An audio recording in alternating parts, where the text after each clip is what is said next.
Hello friends, எப்படி இருக்கிறீங்க? நிறைய பேருக்கு இந்த பெர்ஃபெக்ட் டென்சஸ்னாலே கொஞ்சம் அலர்ஜியா இருக்கும். இன்னைக்கு இந்த பெர்ஃபெக்ட் டென்சஸோட 6 ஃபார்மை நான் உங்களுக்கு எக்ஸ்பிளைன் பண்ண போறேன். போன வீடியோல சொன்ன மாதிரியே நான் இங்கிலீஷை எப்படி பேட்டர்னோட அடிப்படையில் எளிதாக நம்ம புரிஞ்சுக்கலாம் அப்படின்னு எக்ஸ்பிளைன் பண்ணிட்டு இருக்கேன். குறிப்பா இந்த டென்சஸை எப்படி கீவேர்ட்ஸ் கொண்டு நம்ம ஒரு யூசேஜஸையும் அதனுடைய அப்ளிகேஷன்ஸையும் ஆக்டிவிட்டிஸையும் ஈஸியாக ஐடென்டிஃபை பண்ண முடியும் நான் எக்ஸ்பிளைன் பண்ணிட்டு இருக்கேன். இந்த வீடியோலையும் ரேரா யூஸ் பண்ணக்கூடிய இந்த 6 ஃபார்ம்ஸையும் நான் உங்களுக்கு சொல்லி தர போறேன். வீடியோவை கடைசி வரைக்கும் பாருங்க. ஏன்னா இதுல 3 ஆக்டிவிட்டி நடக்க போகுது. ஒன்னு, I'm going to concentrate on the perfect tenses. ரெண்டாவது என்ன பண்ண போறோம்னா, இந்த 12 டென்ஸையும் ஈஸியா ஒரு ஷார்ட்கட் மெத்தட்ல அப்ளை பண்ண முடியும், ஐடென்டிஃபை பண்ண முடியும்னு எக்ஸ்பிளைன் பண்ண போறேன். ஃபைனலா ஒரு கான்வர்சேஷனை ரொம்ப ஈஸியா கான்ஃபிடென்ட்டா எப்படி தொடங்குறது அப்படிங்கிறத இந்த டென்ஸோட பெர்ஸ்பெக்டிவ்ல இருந்தே உங்களுக்கு நான் டீச் பண்ண போறேன். அது ரொம்ப இன்ட்ரெஸ்டிங்கா இருக்கும். Don't miss it. புதுசா வீடியோ பார்க்குறவங்களுக்காக எங்களுடைய இந்த method of learning and teaching explain பண்ணிடுறேன். நீங்க ஸ்க்ரீன்ல ஒரு டேபிள் பாக்குறீங்க. அதுல பாசிட்டிவ் சென்டென்ஸ் இருக்கு, நெகட்டிவ் சென்டென்ஸ் இருக்கு, எஸ் ஆர் நோ கொஸ்டின்ஸ் இருக்கு, WH கொஸ்டின்ஸ் இருக்கு. முதல்ல அடிக்கடி யூஸ் பண்ணக்கூடிய டென்சஸை நான் இதுக்கு முன்னால ஒரு வீடியோ போட்டிருக்கேன். அதுலயும் இந்த மாதிரி பேட்டர்ன்ஸ் ஃபாலோ பண்றோம்.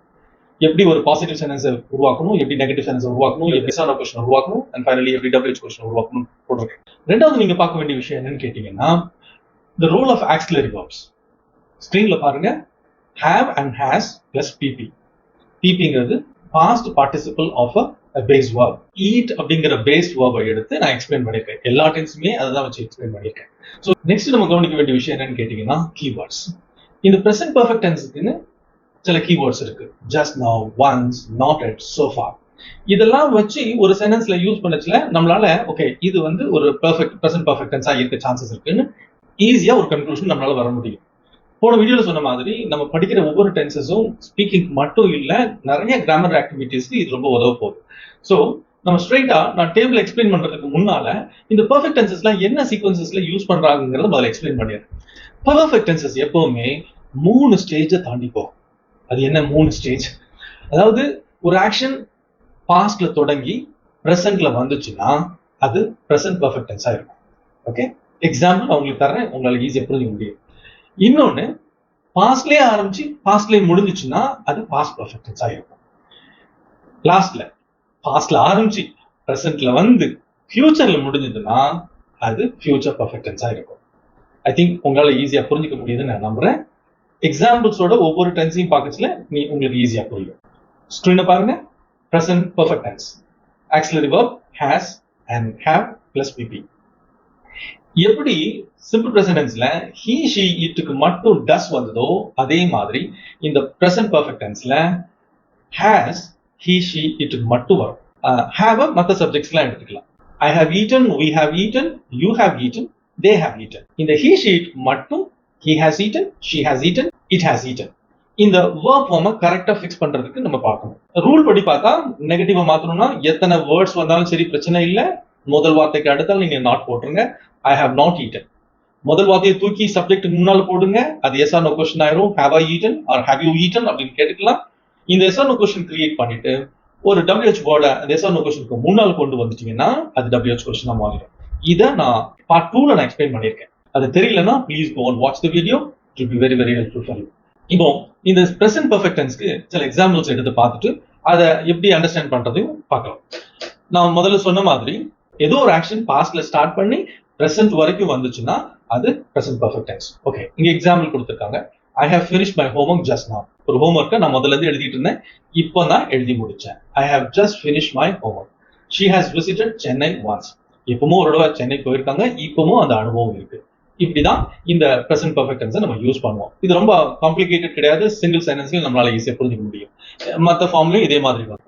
I have not finished my homework yet. Has she visited Chennai once? Why have you not completed the project so far? இதுல பார்க்க வேண்டியது என்னன்னு கேட்டீங்கன்னா, நான் சொன்ன மாதிரி ஆக்ஸிலரி வெர்ப் பார்த்துட்டோம். அதோட சேர்ந்து அந்த கீவேர்ட்ஸையும் அப்சர்வ் பண்ணுங்க. yet வந்திருக்கு, once வந்திருக்கு, so far வந்திருக்கு. ஸோ இந்த கீவேர்டை வச்சு நம்ம பிரசன்ட் பெர்ஃபெக்ட் டென்ஸையும் கரெக்டா புரிஞ்சு அப்ளை பண்ணிக்கலாம். நெக்ஸ்ட் நம்ம பார்க்க வேண்டிய டென்ஸ் எதுன்னு கேட்டீங்கன்னா பாஸ்ட் பெர்ஃபெக்ட் டென்ஸ்.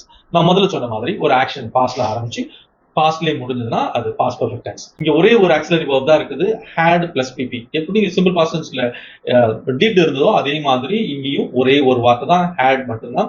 சரி, அது எல்லாத்துக்கும் பொருந்தும். I had eaten, we had eaten, You had eaten, he had eaten, she had eaten, it had eaten, they had eaten. So it's very simple. Let's go into the example. I had finished the exam before the bell rang.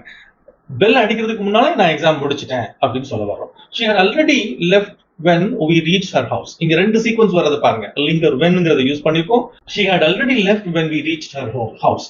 நாங்க அவ வீட்டுக்கு போறதுக்கு முன்னாலே அவ வெளியில போயிட்டா அப்படின்னு சொல்றோம். They had completed the task before yesterday evening. நேத்து சாயந்தரத்துக்கு முன்னாலேயே இந்த வேலையை முடிச்சிட்டோம் அப்படின்னு சொல்றோம். So had completed verb form. இதுல கீவேர்ட் என்னன்னு கேட்டீங்கன்னா before yesterday evening.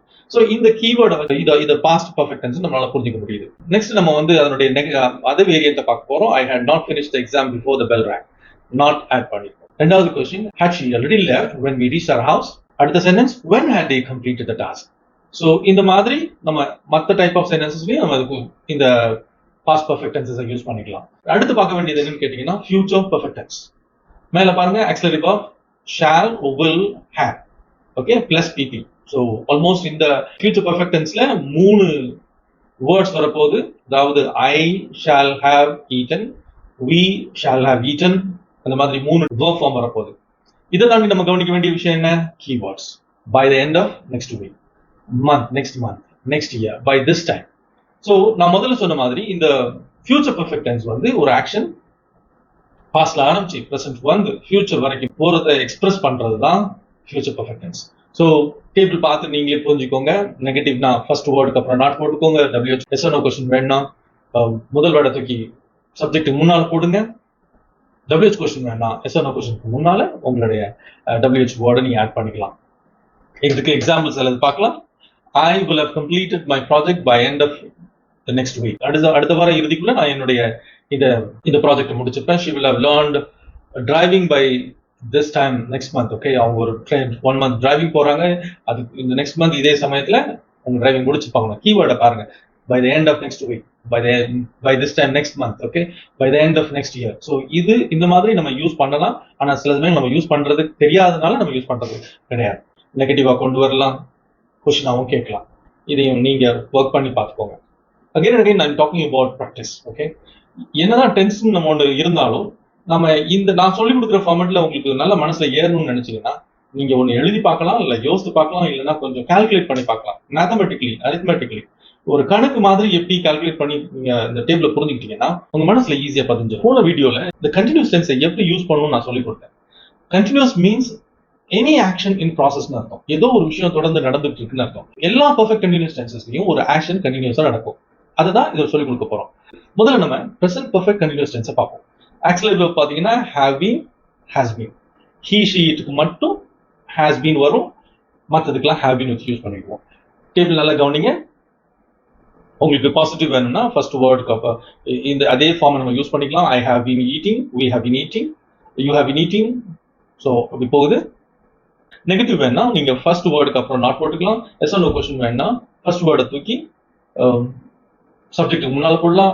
Then if you need a WH question, WH word yes or no question மேல போடலாம். இப்போ நம்ம எக்ஸாம்பிளோட பார்த்தா தான் உங்களுக்கு புரியும். அது பார்க்கறதுக்கு முன்னால அதோட கீவேர்டை பார்த்துக்கோங்க. Since 2015 for the past 5 years or 5 months 5 weeks number எப்படினாலும் மாறிக்கலாம். ஆனா முக்கியமா பார்க்க வேண்டியது என்னன்னு கேட்டீங்கன்னா இந்த சின்ஸும் ஃபாரும் தான். இதுல நிறைய கிராமர் ஆக்டிவிட்டிஸ்லாம் வரும். இதை பேஸ் பண்ணி நிறைய பேர் கொஞ்சம் கன்ஃபியூஸ் ஆயிடுவீங்க. சின்ஸ் வந்தா ஒரு ஸ்பெசிபிக் டைமை குறிக்கணும். ஃபார் வந்தா ஒரு கவுண்ட் ஆஃப் த டைமை குறிக்கணும். லைக் ஒரு டைமை கவுண்ட் பண்ணி எடுத்துக்கலாம். 3 years 3 months அந்த மாதிரி. ஃபர்ஸ்ட் எக்ஸசைஸ் பாருங்க. I have been working in this company since 2015. Specific டைமை கொடுக்குறோம். அப்படி சின்ஸ் வந்து ஒரு ஸ்பெசிபிக் டைம் வந்துச்சுன்னா நம்ம வந்து இது present perfect continuous tense எடுத்துக்கலாம். Next sentence, she has been practicing dance for the past 3 months. இதுல for the past 3 months தான் keyword. இப்படி வந்துச்சுன்னா இது present perfect continuous tense இருக்க சான்சஸ் இருக்கு. The last one is again since our childhood. We have been living in this city since our childhood. So since our childhood தான் இது இருக்கக்கூடிய keyword. Next நம்ம பார்க்கிறது past perfect continuous tense. Auxiliary verb ரொம்ப simple, had been plus ing. எல்லாத்துக்குமே அதே தான் வரப்போகுது. இதுக்கு keywordனு ஸ்பெசிஃபிக்கா எதையும் நான் இன்ட்ரோடியூஸ் பண்ண விரும்பல. ஏன்னா இத ஒரு 2 சீக்வன்ஸ் ஆஃப் ஈவெண்ட்ஸ் நடக்கிறதுல கம்பேர் பண்ணி காட்டுறதுக்காக யூஸ் பண்றது. இந்த எல்லா எக்ஸாம்பிளையும் நீங்க கவனிக்க வேண்டிய விஷயம் என்னன்னு கேட்டீங்கன்னா 2 சீக்வன்ஸ் ஆஃப் ஆக்ஷன் நடக்குது. நடந்த 2 சீக்வன்ஸ் ஆஃப் ஆக்ஷனும் பாஸ்ட் டைம்ல நடக்குது.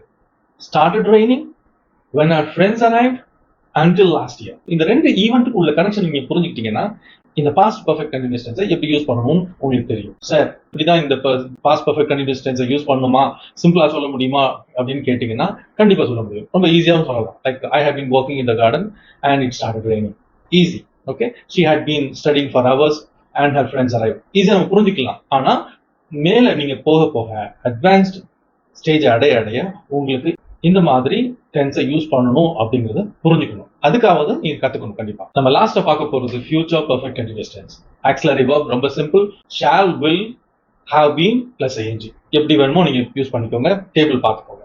கீவேர்ட்ஸ்னு போனதுல பார்த்த மாதிரி இதுக்கும் ஸ்பெசிஃபிக்கா ஒன்றும் கிடையாது. ஆனா எனக்கு ஒரு பெரிய ஒரு ஆச்சரியம் என்னன்னு கேட்டீங்கன்னா, இந்த ஃபியூச்சர் பெர்ஃபெக்ட் கண்டினியூஸ் டென்ஸை ஒரு ஸ்பெசிஃபிக் டைம்ல தான் யூஸ் பண்ண முடியும். அதிகமா நம்ம யூஸ் பண்றது இல்லை. இந்த ஃபியூச்சர் பெர்ஃபெக்ட் கண்டினியூஸ் டென்ஸை எக்ஸாம்பிளோட பார்த்தா தான் உங்களால ஈஸியா புரியும். ஃபர்ஸ்ட் எக்ஸாம்பிள் பாருங்க. I will have been working here for 10 years by next year. நான் எக்ஸ்பிளைன் பண்றேன் பாருங்க, அப்பதான் உங்களுக்கு புரியும், இல்லைன்னா புரியாது. I will have been working here for 10 years. நான் 10 வருஷமா இங்க வேலை பார்த்துட்டு இருப்பேன்.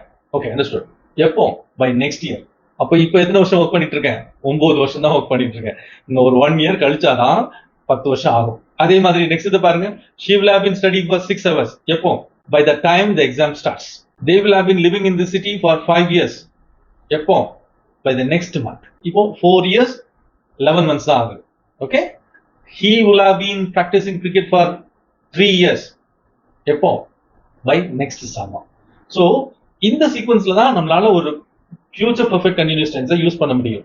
இப்படி யூஸ் பண்ணலாமா? சிம்பிளா யூஸ் பண்ணலாமா? பண்ணலாம். ஆனா இது யூஸ் பண்ண கத்துக்கிட்டீங்கன்னா நான் சொன்ன மாதிரி அட்வான்ஸ்ட் லெவல ரீச் பண்றதுக்கு யூஸ்ஃபுல்லா இருக்கும்.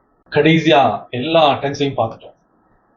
சிலது ரொம்ப ஈஸியா இருந்துச்சு, சிலது ரொம்ப கடினமா இருந்துச்சு. இது எல்லாத்தையும் ஒரு ஷார்ட்கட்ல புரியணும்னா உங்களுக்கு 2 டேபிள் நான் காட்ட போறேன். ஒன்னு, இந்த ஆக்ஸிலரி வெர்ப்ஸ் எப்படிலாம் அதோட ஃபார்ம்ஸை எடுக்கணும்னு நான் காமிச்சிருக்கேன். ஸ்கிரீன்ல பாருங்க. வீடியோ ஸ்டாப் பண்ணிக்கோங்க. ஸ்கிரீன்ஷாட் எடுக்கணும்னா எடுத்துக்கோங்க. ஒருத்தர் கேள்வி கேட்டாங்கன்னா அவங்களுக்கு திருப்பி நம்ம ஆன்சர் பண்ணணும்னு நினைச்சீங்கன்னா அவங்க என்ன டென்ஸ்ல கேட்டிருக்காங்களோ அதே டென்ஸ்ல நீங்க ஆன்சர் பண்ணலாம் அவசியப்பட்டா. அது என்ன டென்ஸ் ஐடென்டிஃபை பண்ணணும்ல, அதுக்கு உங்களுக்கு டென்ஸ் தெரியும். அது எல்லாத்தையும் ஷார்ட்கட்ல நான் ஒரு ஸ்கிரீன்ல கொண்டு வந்திருக்கேன். ஸ்கிரீன்ஷாட் எடுத்துக்கோங்க, கொஞ்சம் படிச்சு தெரிஞ்சுக்கோங்க. ஓகே, ரெண்டாவது நான் காட்டக்கூடிய இந்த டேபிள் என்னன்னு கேட்டீங்கன்னா கீவேர்ட்ஸ். கீவேர்ட்ஸை அப்பப்போ ஒரு கடலை சாப்பிட்ட மாதிரி புரிஞ்சுக்கணும். இது புரிஞ்சுக்கிட்டீங்கன்னா என்ன மாதிரி கிராமர் ஆக்டிவிட்டி கொடுத்தாலும் உங்களால ஈஸியா புரிஞ்சுக்க முடியும், சால்வ் பண்ண முடியும். அதனால இந்த டேபிளையும் நீங்க தான் பார்க்கணும். மேல ஃபுல்லா நான் டென்சஸ் யூஸ் பண்ணியிருக்கேன். Present tense, past tense, future tense காமிச்சிருக்கேன். அதுக்கப்புறம் சைட்ல சிம்பிள், கண்டினியூஸ், பெர்ஃபெக்ட், பெர்ஃபெக்ட் கண்டினியூஸ்னு தனியாக பிரிச்சு காமிச்சிருக்கேன். ஸோ இந்த 2 டேபிளையும் நீங்க புரிஞ்சுக்கிட்டாலே உங்களால ஈஸியா கான்ஃபிடென்ட்டா ஒரு விஷயத்த பேசவும் முடியும், ஒரு சென்டென்ஸ் உங்களால வாசித்து புரியவும் முடியும். ஓகே, இதை தாண்டி ஒரு டேபிள் ஸ்பெசிஃபிக்கா ஆக்டிவ் வாய்ஸ்க்கும் பாசிவ் வாய்ஸ்க்கும் நான் காமிச்சிருக்கேன். அதையும் நீங்க ஸ்டாப் பண்ணி பார்த்துக்கோங்க. இப்போ இந்த ஆக்டிவ் வாய்ஸ், பாசிவ் வாய்ஸ் பத்தி தனியாக இன்னொரு வீடியோ போட போறேன். Welcome to the last portion of the video. நான் முதல்ல ப்ராக்டிஸ் பண்ண மாதிரி எப்படி உங்களால ஈஸியா ஒரு கான்வர்சேஷனை ஸ்டார்ட் பண்ண முடியும், பேச முடியுங்கிறத நிரூபிக்க போறேன் இந்த டென்ஸோட பெர்ஸ்பெக்டிவ்ல. நம்ம இது வரைக்கும் 12 டென்ஸ் பார்த்தோம்ல, அதுல இருக்கக்கூடிய ஆக்ஸிலரி வெர்ப்ஸ் இருக்குல்ல, அது எல்லாம் நம்ம 2 கண் மாதிரி. am, is, are, was, were, shall be, will be. அதே மாதிரி do, does, did, have, had. இங்க எந்த மிஸ்டேக்கும் பண்ண முடியாது. இதை நம்ம ப்ராப்பரா கத்துக்கணும். ஓகே, அதை விட இந்த மாடல் ஆக்ஸிலரி வெர்ப்ஸ் தான் நம்மளோட கான்வர்சேஷனை ஈஸியா ஸ்டார்ட் பண்றதுக்கு உதவும். நல்லா பாருங்க, நான் சொன்ன மாதிரி மேல கொடுத்திருக்கிறது ஆக்ஸிலரி வெர்ப், கீழே கொடுத்திருக்கிறது மாடல் ஆக்ஸிலரி வெர்ப்ஸ். இங்க பாருங்க, இந்த ஃபேஸோட வாய் பகுதியில நான் ஒரு செட் ஆஃப் வேர்ட்ஸ் கொடுத்திருக்கேன். Starting from may, might, can, could, shall, will, would, should, have to, must, ought to. இந்த வேர்ட்ஸ் தான் நம்மளுடைய கான்வர்சேஷனை ஃப்ரேம் பண்றதுக்கு ஈஸியா உதவும். அதாவது நான் இந்த மாடல் ஆக்ஸிலரி வெர்ப்ல 2 பிரிச்சு காட்டியிருக்கேன். Probability, possibility. ப்ராபபிலிட்டினா என்ன அர்த்தம்னா ஒருவேளை அப்படின்னு அர்த்தம். பாசிபிலிட்டினா கண்டிப்பா சாத்தியமாகும் அப்படின்னு அர்த்தம். நல்லா பாருங்க, இட் மைட் ரெயின் அர்த்தம் ஒருவேளை பெய்யும், ஏன்னா மேகமூட்டமா இருக்குது, மழை பெய்ய சான்சஸ் இருக்கு. இட் மே ரெயின், அது ஒரு ஸ்டெப் அதிகம். எஸ், மண் வாசனை வந்துட்டு மழை வரும். இட் கேன் ரெயின், ஆல்மோஸ்ட் மேகக்கூட்டங்கள் நல்லா வந்துட்டு. It good rain, it shawl rain. இதெல்லாம் ப்ராபபிலிட்டி. இதே மாதிரி நீங்க உங்களோட சிச்சுவேஷன்ல நீங்க பேசிக்கலாம். இப்போ பாசிபிலிட்டி, இட் வில் ரெயின், மழை வந்துடும் கண்டிப்பா. இட் வுட் ரெயின், அதை விட அதிகமா. இட் ஷுட் ரெயின், கண்டிப்பா மழை பெஞ்சே ஆகணும். It has to rain, yes மழை நம்மளுக்கு தேவை, கண்டிப்பா மழை பெஞ்சே ஆகணும். இட் மஸ்ட் ரெயின், கண்டிப்பா மழை பெஞ்சே ஆகும். இட் ஆட் டு ரெயின், ஐயா 5 வருஷமா மழையே இல்லையா, மழை பெஞ்சே ஆகணும். அது இந்த மஸ்டும் ஆட்டும் வந்து இருக்கிறதுலே கட்டாயம் அர்த்தம். இந்த மாடல் ஆக்சிலரிஸ் தான் நம்ம ஒரு கான்வர்சேஷனை ஸ்டார்ட் பண்றதுக்கு மைண்டை செட் பண்ணும். நீங்க நினைச்சு பாருங்க, சில கான்வர்சேஷன் பிரைசஸ்லாம் உங்களுக்கே தரும். எப்படி கேட்கணும்? May coming, can you help me, would you mind giving me the water? நம்ம கான்வர்சேஷன் ஸ்கில்ல ஷார்பன் பண்ணணும்னு நினைச்சீங்கன்னா இந்த மாடல் ஆக்சிலரிஸ் பத்தி நிறைய தெரிஞ்சுக்கணும்.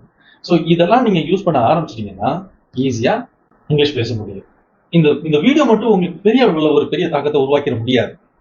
நீங்களா ஒரு சிச்சுவேஷன்ல சினாரியோல அப்ளை பண்ணி பார்த்து புரிஞ்சுக்கிட்டா மட்டும்தான் இந்த டென்சஸ் உங்களுடைய பேட்டர்ன் ஆஃப் திங்கிங்லையும், உங்களுடைய பேட்டர்ன் ஆஃப் ரைட்டிங்லையும், உங்களுடைய பேட்டர்ன் ஆஃப் ஸ்பீக்கிங்லையும் வரும். அதனால நீங்க என்ன செய்யணும்னா, இந்த டென்சஸை எப்படிலாம் யூஸ் பண்ணலாங்கிறத நீங்க தான் ரிசர்ச் பண்ணி இந்த ஒவ்வொரு டேபிளையும் அனலைஸ் பண்ணி பார்த்து புரிஞ்சுக்கணும். இந்த வீடியோ சரியான நபர்களுக்கு போய் சேரணுங்கிறது எங்களுடைய ஆசை. இதை நீங்க கண்டிப்பா ஷேர் பண்ணணும். எங்களுடைய சேனலை லைக் பண்ணுங்க, அது எங்களுக்கு ரொம்ப என்கரேஜ் பண்ற மாதிரி இருக்கும். அடுத்த வீடியோல இந்த சென்டென்ஸ் பேட்டர்னை அட்வான்ஸ் லெவல்ல எப்படி புரிஞ்சுக்கிறதுங்கிறத நான் எக்ஸ்பிளைன் பண்ண போறேன்.